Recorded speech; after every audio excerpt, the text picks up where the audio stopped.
అందరూ ప్రశ్నించేస్తున్నారు. సో రాబోయే రోజుల్లో మరింత గడ్డు పరిస్థితిలోకి వెళ్తారు. అదేదో కవరింగ్ ఇన్ఫెర్నో కోసం పాతికి వస్తున్నాయి, 175 175 వస్తున్నాయి, అయినా ఎందుకు మారుస్తున్నామంటే మరింత అంటే 25కి 30 వస్తాయా, 175కి 200 వస్తాయా, వా నవ్విపోదురుగాక నాకేటి సిగ్గు అని చెప్పి జనం నవ్వుకుంటున్నారు.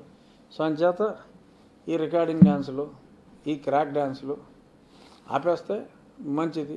లేదంటే జనం కొంచెం ఎంటర్టైన్మెంట్ ఫీల్ అవుతారు.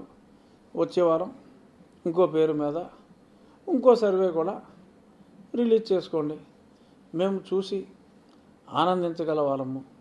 నిజమైన సర్వేలు ఎలా ఉన్నాయో ఎప్పటికప్పుడు ప్రజలకు నేను తెలియచేయుదును. అంచేత మీ మాటలు ఈ జనులు విశ్వసించరు, నా మాటలనే విశ్వసించెదరు. చూద్దాం. ఇక చాలా ముఖ్యమైన అంశం, నిన్న హైకోర్టులో మిత్రులు భారతీయ జనతా పార్టీ నాయకులు భానుప్రకాష్ రెడ్డి గారు, తిరుపతి వాస్తవ్యులు, గతంలో బోర్డు సభ్యులు కూడా, మరి ఆయన ఒక పిటిషన్ వేయటం జరిగింది. మరి గతంలో కొన్ని రోడ్ల నిర్మాణానికి, ఎయిర్పోర్ట్ నుంచి ఊర్లోకి రావడానికి, సుందరీకరణకి, ఇటువంటి వాటికి కొన్ని కోట్లు, 40 కోట్లు 50 కోట్లు ఖర్చు పెడతామంటే మరి ప్రజలందరూ ఉద్యమించారు. అప్పుడు ముఖ్యమంత్రి గారు ఆయన విశాల హృదయంతో తప్పమ్మ టీటీడీ, అది మీరు విత్డ్రా చేసుకోండి అమ్మా అని చెప్పడం జరిగింది. సో మరి అందుకని అది విత్డ్రా చేసుకున్నారట. ఇంతలోనే ఆ అమౌంట్ని ద్విగుణం చేసి, అంటే 50 తక్కువని విత్డ్రా చేసుకోమన్నారేమో అని నాకు తర్వాత అర్థమైంది. అది 50 కాదు, 50 తప్పట. ఈసారి 100కే మరి తిరుపతి వచ్చే భక్తులు, తిరుమలకు వచ్చే భక్తులు తిరుపతికి వచ్చి ఇక్కడి నుంచి పైకి ఎక్కాలట. అందుకని తిరుపతి పరిశుద్ధంగా ఉండాలట. ఆ తిరుపతిలో పారిశుద్ధ పనులకు మరి గతంలో తిరుపతి కార్పొరేషన్ వాళ్ళు చేసేవారు, ఇప్పుడు కూడా వాళ్ళే చేస్తున్నారు. సో వాళ్ళ బదులు ఈ భక్తుల నెత్తినే, అంటే ఈ దేవుడి నెత్తినే ఎందుకు రుద్దకూడదు? దేవుడి దగ్గరికి వచ్చే భక్తులు ఆ కింద తిరుపతిలో మరి వారి వాళ్ళనే, అంటే తిరుపతిలో కనీసం 2 లక్షల మంది జనం ఉంటారుగా, ఇళ్లలో ఉండేది వాళ్ళే కదా. అయినా సరే వాళ్ళ పారిశుద్ధ్యం అంతా కూడా దేవుడి అకౌంట్లో వేయాలని చెప్పి కేవలం 100 కోట్లు ఈ సంవత్సరానికి దేవుడి సొమ్ము ఖర్చు చేయాలని చెప్పి బోర్డు వారు నిర్ణయించటం అయినది.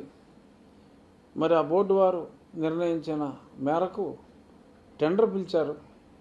టెండర్ పిలిస్తే మరి ఈ భానుగారు, దైవభక్తుడైన భానుగారు మరి కోర్టుకి వెళ్తే కోర్టు కూడా మరి తీవ్రంగా మందలించడం జరిగింది.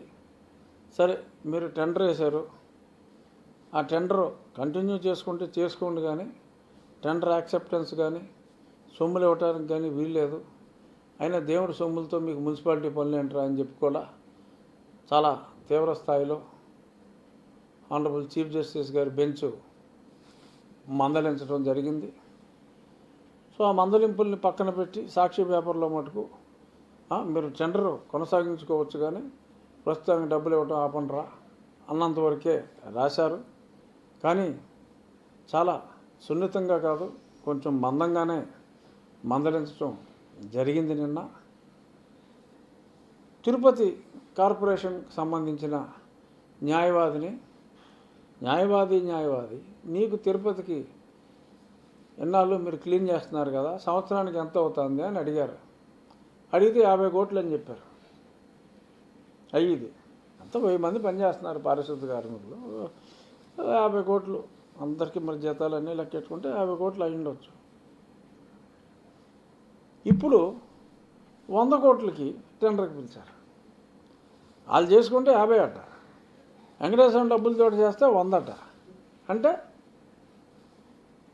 నాగేశ్వరరావు పవిత్ర బంధం సినిమాలో సాంగ్ గుర్తొస్తుంది ఏంటి చెప్పుకోండి, 50-50 సగం సగం నిజం నిజం అనే లవ్లీ డ్యూయెట్ గుర్తొస్తుంది. ఎందుకంటే అదే కోర్టులో చెప్పారు 50 కోట్లండి మాకు అయ్యేదని. మరి 50-100 ఎందుకు అయింది?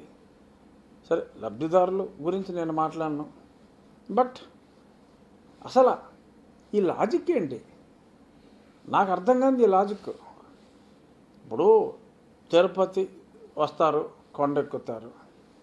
తిరుపతి వస్తే తిరుపతి అనే ఊరికి ఎంత రెవెన్యూ పెరుగుతుంది? వాళ్ళందరూ ఏదో ఒకటి కొనుక్కుంటారు కదా, వాళ్ళందరూ భోంచేస్తారు కదా. వాళ్ళందరూ భోంచేస్తే హోటల్ మీద వీళ్ళు GST 18% ఎంతో వేసేస్తున్నారు కదా. వాళ్ళ తిండి మీద 18% ట్యాక్సుల రూపంలో తినేస్తున్నారు కదా. మరి అదంతా మీకు లాభమేగా.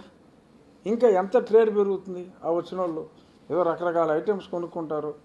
దేన్ని కాదేది కవిత కన్నాసం దేన్ని సేల్స్ ట్యాక్స్కి వదల్లా.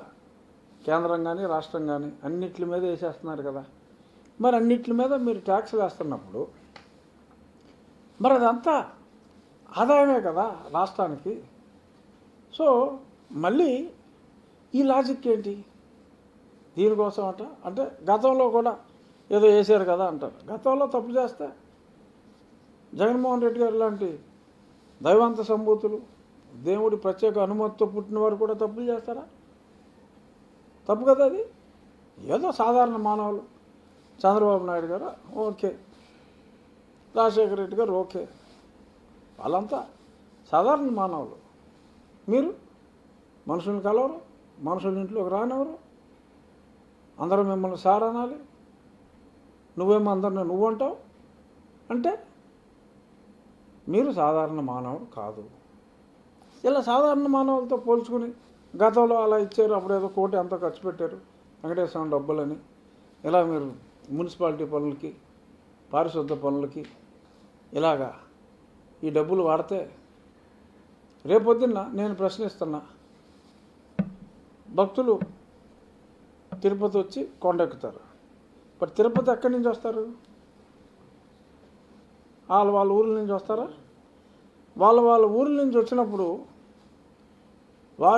ఈ భక్తుడు, ఈ తిరుపతికి వచ్చిన భక్తుడు వారి ఊర్లో పారిశుద్ధ్యం పనులు చేయడానికి స్వామి డబ్బులు వాడుకోవచ్చా? ఇదే లాజిక్ ప్రకారం వాడుకోవచ్చుగా. సో అంటే రేపు పొద్దున్న రాష్ట్రాన్ని దివాలా కొట్టించి మున్సిపాలిటీ